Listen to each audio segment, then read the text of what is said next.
How's it going, everybody? Rocky Mountain EDC here, and today I have another knife overview and impressions video on the Buck 110. Now, the Buck 110 for me was a knife that I had been wanting to get for a really long time. I've owned this Buck 110 for about 4 months now, and I owe a lot of the reasoning behind actually taking the leap and buying this knife off of a lot of the videos done by Isaac's Knives and Knowledge. Now, Isaac's channel has a lot of content on the Buck 110, a lot of good videos. I highly recommend that you check out his channel. He has a lot of good information and history and facts on the Buck 110 that he offers. So definitely go check out Isaac's Knives and Knowledge.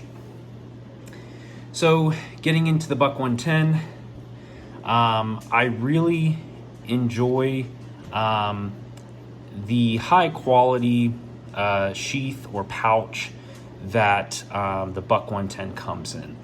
I'm not particularly a belt carry for my knives in terms of this style, but it is nice that Buck does give the option to have this, and it is a really good quality leather pouch, really good buckle snap, really nice. And the pouch, I believe, is made in Mexico, and then the Buck 110 is going to be made in the USA. So when we get into the knife, nice, beautiful, classic, kind of traditional pattern knife. So we have bolsters and we have some type of natural material on that middle portion. Now, it's without a doubt that the Buck 110 is a classic staple knife. A lot of knife designs have been based upon the Buck 110, and it has such a rich and unique history in of its own. And I think we take for granted a lot of the advancements in folding pocket knives, a lot of the ingenuity that we see today. A lot of it, I believe, stemmed from Buck's innovation, because for its time, the Buck 110 was kind of the new type of folding knife. It had a locking mechanism, it was large, and it was robust. And like Buck says, it's essentially like a fixed blade in a folder form. So again, not that we're here to get into how great the Buck 110 is, but just kind of how, for me, it fits in to kind of my knife collection and just my knife use. So if you enjoy this video, give it a like and subscribe to the Rocky Mountain EDC channel for more videos like this and other content coming soon. So nice brass on this handle here is going to add a lot of weight. So that's the first thing that I noticed when I first got this knife, was the weight of it.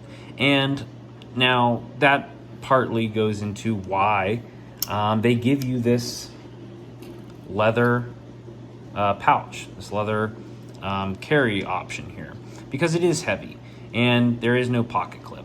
Now, this is just the classic Buck 110. Buck has come out with so many different models of the 110 to even meet lightweight EDC type goals.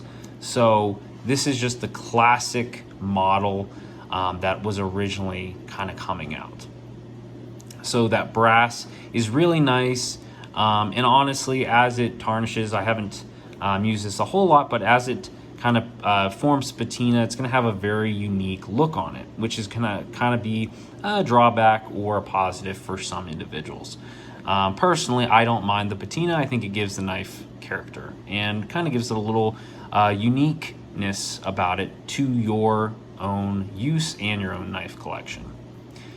So another really nice thing that I'm so glad that I was able to get this version of the Buck 110 is that they brought back the ebony wood handle inlays. For a while there, due to distribution issues or something along the lines of getting that ebony wood, they were using a diamond wood or composite type wood. And there's nothing wrong with that wood. I just personally really love the look of that ebony wood. I think it just looks really good.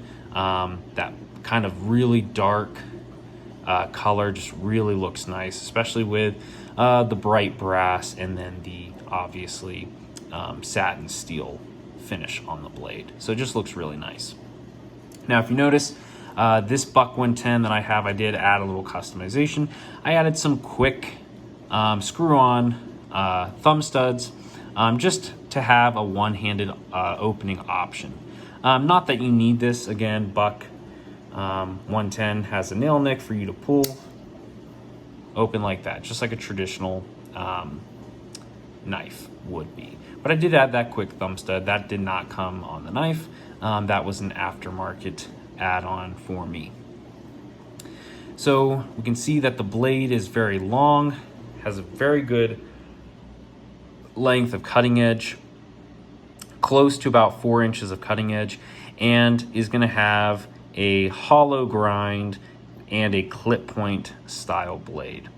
So this is going to offer really good piercing capabilities, and they do kind of have that false edge up on the spine in that clipped part of the blade, which is really nice because it kind of offers a sharp portion up there, which also helps with piercing into material. But if you needed to use a ferro rod and you needed that sharp corner, that 90-degree portion, but didn't want to use your edge, well, the Buck 110 has this portion here that you can use, and you can use it closed, get your ferro rod, and then strike like that.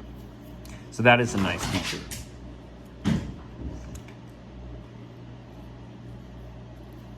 Again, really love that clip point style blade there. And again, it's going to feature a locking type mechanism. Now it's going to have the back lock here, or a lock back design, which is going to be strong in its own right, granted the type of use you put on the blade. So really nice there on that design. Very sturdy, hefty knife, and is going to get a lot of the job done for your basic needs. And just kind of for me, I really enjoy this knife just as a collector's piece, and I just really love the design, and I kind of like this new addition that is kind of a piece in history. So when we think of traditional folders or slip joints, you know, non-locking mechanisms, we're still getting that really beautiful classic looking aesthetic, but we're getting, for its time, modern improvements with that locking mechanism, and still a very large blade, a very large package. So for me, this is just a great addition to my collection, and I really owe a lot of the kind of convincing or getting me to get this knife for my own due to Isaac's Knives and Knowledge. So thanks, Isaac. I have definitely enjoyed having the Buck 110 in my collection. Thanks to your informative videos and all that you have provided. So that is the Buck 110. Great knife. I really enjoy it. It's a staple in my collection, and I will not be getting rid of it. Thanks again for watching. If you enjoyed, give it a like and subscribe again to Rocky Mountain EDC. Thanks.